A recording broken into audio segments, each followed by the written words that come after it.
A murder is announced. Part 10. Secrets exposed.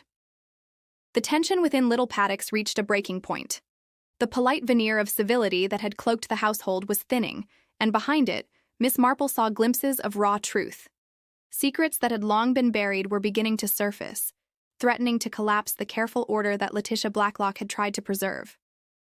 Bunny Bunner, once merely fluttery and nervous, now appeared deeply distressed. She spoke in half-finished sentences, her eyes darting nervously about the room, as if fearing unseen watchers. Her constant dependence on Letitia for reassurance became telling. Miss Marple observed that Bunny-esque's agitation was not simply fear. It was the weight of dangerous knowledge she was too frightened to share openly. Miss Marple's quiet questions, delivered with deceptive gentleness, began to yield subtle revelations. Bunny's slips of the tongue hinted at inconsistencies in Letitia's story, especially concerning her past. The more Bunny tried to suppress her anxiety, the more her nervous chatter betrayed her.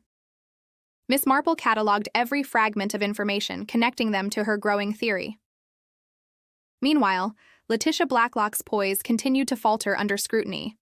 A misplaced statement contradicted earlier accounts, and her composure cracked when unexpected questions arose. Miss Marple knew these inconsistencies were not random. They were deliberate adjustments, an attempt to preserve a carefully constructed identity. The effort itself was proof of hidden truths. The investigation unearthed documents that added fuel to speculation, fragments of wills, references to Belle Godler's fortune, and old records suggesting a tangled family history. The inheritance, it seemed, played a central role.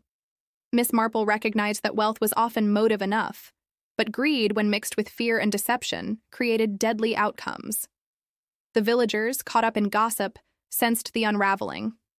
Theories spread wildly, ranging from secret heirs to criminal conspiracies. But Miss Marple listened more to silences than to words.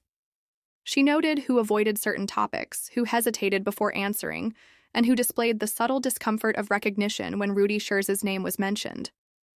By evening, the atmosphere in Little Paddocks was stifling. Bunny trembled as though on the verge of confession. Letitia's calmness had become brittle, and the villagers no longer believed the household's polite exterior. The weight of truth pressed heavily on everyone within its walls. Miss Marple, knitting quietly in her corner, knew the end was approaching. The secrets carefully hidden behind masks of respectability were about to be exposed, and when they were, the true shape of the murder at Little Paddocks would finally come into focus.